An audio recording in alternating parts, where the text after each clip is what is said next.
Strong neck is great for jiu-jitsu as well because it's a weapon. Like in certain positions, like head and arm chokes. You need a neck. Yeah, it's a weapon. Yeah. And, and also for defending things and just for overall stability.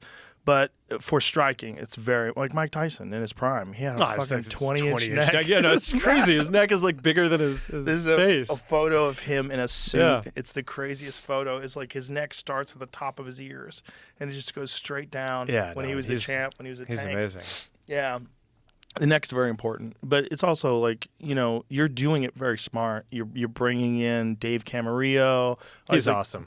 Amazing. He's awesome. You're bringing in all these like super talented people to train with you too, which is really important. And just learn systematically, probably the way you've learned all these other things, which is really so fascinating to me about MMA and jiu-jitsu in particular, is the general public has this knuckle dragging, meathead sort of perspective, and then I'm like, let me introduce you to Mikey Musumeci. Yeah.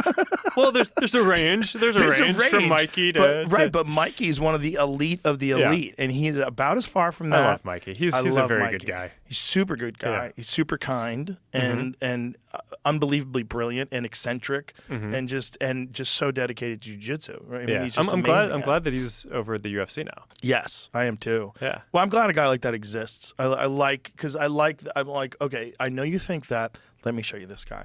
And then I'm like, let me show you what it really is. Let me introduce you to these people because they're the nicest people. I know. There's no better stress reliever in the world than jiu-jitsu or martial arts. There's no better. You leave there, you're the kindest person in the world.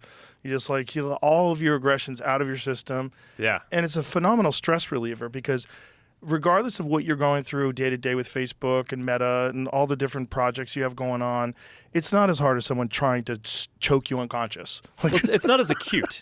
I think it's like sometimes you have someone trying to choke you unconscious slowly over a multi-year period, and that's business. But but no, I think that sometimes in business the cycle time is so long that it is very refreshing to just have a feedback loop that's like, oh, I had my hand down, so I got punched in the face. It's like that's but yeah, no, it's really important to me for balance.